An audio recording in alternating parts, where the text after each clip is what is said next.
जी उमरे दे वीज़े दा तुसी आंदे हो या विजिट वीज़े दा तुसी आंदे हो तुस दा उमरे दा वीज़ा या विजिट वीज़ा वर्क वीज़े विच यानी कमा वाले वीज़े विच बदल आखदा है कि नहीं बदल आखदा। अगर तुसी ये समझना चाहते हो तो वीडियो आखिर तक देख सो और इसको शेयर कर सो ताकि दूसरे लोगों नाल भी धोखा ना होवे। तो जी तफसील नाल सुनो कि अगर तुसी उमरे दे वीज़े दा आंदे हो वो उमरे दा वीज़ा 21 दिहाड़ियां दा होवे या उमरे दा वीज़ा 2 महीने दा होवे या 3 महीने दा होवे। इसी तरह विजिट वीज़े हो आंदे हो तुसां को एजेंट आखदे जी तुसी इथों विजिट वीज़े तो जुड़ो इतने पैसे चाहते हो उथे जुड़ के असी इसको वर्क वीज़े विच कमा दे वीज़े विच बदल कैंसा। ते मड़े भराओ अच्छी तरह जहन में रखो उमरे दे वीज़े ता आंदे हो या विजिट वीज़े हो आंदे हो इत्थे आके उसको तुसी वर्क वीज़े विच तब्दील न कर आखदे।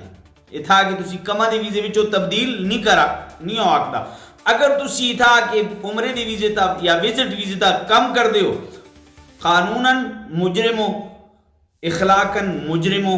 क्यों तुसा उथा मुआहिदा कमा दा नहीं कीता तुसी उमरे वास्ते आए हो लिहाजा इस तरह मुल्क की बदनामी होती है। हाँ एक गल जरूर याद रखो इस आखिर विच कि तुसी कुछ विजिट वीज़े इस तरह हैं जिन्होंने को तुसी वर्क वीज़े विच बदल आखते हो। मसलन तुसी वालिदैन विचों दोवें थे पे भी थे माँ भी थे वो अपने बच्चों को इथाड़ना चाहते हैं वो बच्चे बालग हैं बड़े हैं वो अपने बच्चों का विजिट वीज़ा वर्क वीज़े में तब्दील कर आखते हैं लेकिन शर्त है कि वालिदैन दोवें इत्थे होवन। उम्मीद है कि समझ आ गई उसी। अगर समझ नहीं आई तो तुसी कमेंट करके पूछ सकते हो। इसको शेयर जरूर करो खुदा रहा एजेंटा के चक्कर में ना फंसे हो।